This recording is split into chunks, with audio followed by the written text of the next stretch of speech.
오늘 말씀은 열왕기상 9장 1절에서 9절 말씀입니다. 영광과 은혜와 감사의 성전 봉헌식을 마치고 솔로몬은 집에 돌아옵니다. 그날 밤 하나님께서 나타나셔서 주신 축복과 경고의 말씀입니다. 본문 2절은 전에 기브온에서 나타나심과 같이 나타나셨다고 기록하고 있습니다. 이 장면은 열왕기상 3장 5절에 나오는데 솔로몬이 왕위에 오른 후 기브온에 있는 산당에서 하나님께 일천번제를 드리던 날 밤에 나타나심과 같이 나타나셨습니다. 성전을 완공하고 들떠있던 솔로몬에게 하나님은 처음 왕이 되던 때와 같은 초심을 일깨우십니다. 하나님은 기브온에서 솔로몬이 구한 것 이상을 주셨습니다. 그와 마찬가지로 3절에서 하나님께서 솔로몬이 8장 29절에서 기도한 것 이상의 것을 응답해 주십니다. 그 내용은 성전을 거룩하게 구별해 주시고 성전에서 기도하는 사람들에게 응답하시기 위해서 하나님의 눈길과 마음을 성전에 항상 두시겠다고 약속해 주십니다. 하나님의 이름을 영원히 두겠다는 맹세까지 하시면서 응답해 주십니다.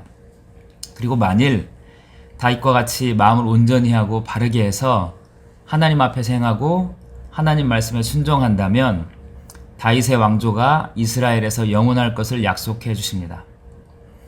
하나님께서 성전을 구별하셔서 거기 계시겠다고 하셨지만 솔로몬 왕과 이스라엘 백성의 우선순위는 하나님의 말씀에 순종하는 것입니다.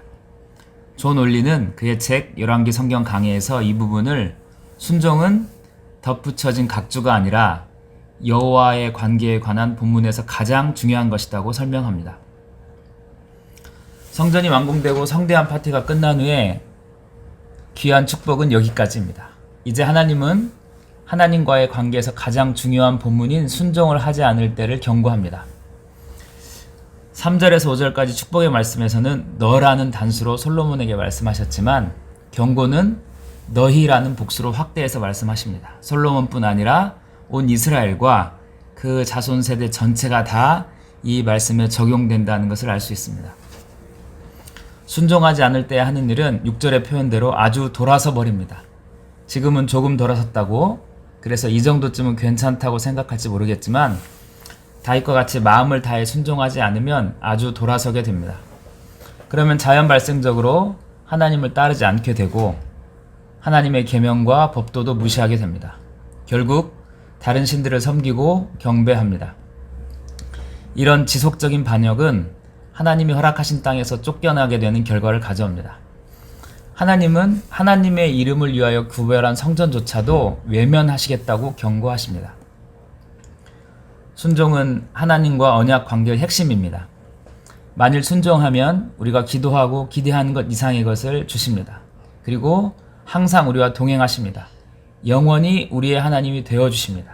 하지만 만일 순종하지 않으면 사람들의 비웃음을 사는 속담거리와 이야기거리가 되고 그 아름다운 성전도 돌무더기에 지나지 않게 됩니다. 현대를 살아가는 그리스도인들과 교회가 당하는 고난은 세상을 거스려서 살면서 예수 그리스도의 삶을 쫓아가기 때문에 받는 애매한 고난만은 아닌 것 같습니다. 물론 어느 영역에서는 분명히 생명의 빛을 알지 못하는 어둠이 그 빛을 싫어하고 배척하는 것처럼 애매한 고난이 있을 수는 있겠지만 찬찬히 주위를 돌아보면 이미 솔로몬에게 경고하셨던 불순종의 결과로 고난이 아니라 수치를 당하고 있는 것이 사실입니다. 그럼에도 불구하고 애매히 고난을 받고 있다고 우리의 잘못은 없다고 항변한다면 우리 자신의 실체를 숨기고 있다면 해결책은 없습니다.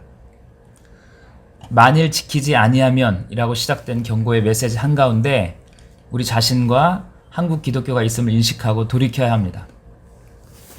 하나님이 없어도 될 정도로 강력해진 왕권과 국력을 가진 솔로몬에게 그의 최고의 치사라고 볼 수 있는 성전 봉헌식 후 그 밤에 찾아오신 하나님은 아무것도 없어서 하나님께만 의지할 수밖에 없었던 다윗과 같은 마음을 가진 초심, 그것을 신실하게 살아갈 것을 명령하십니다.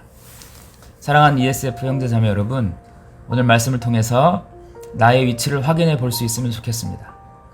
만일 지키면의 순종의 자리에 있는지 아니면 만일 지키지 않으면의 불순종의 자리에 있는지를 말입니다. 오늘 살아갈 때 일상에서 부디 만일 지키면의 순종의 자리에 우리의 마음과 발걸음이 있기를 기도합니다.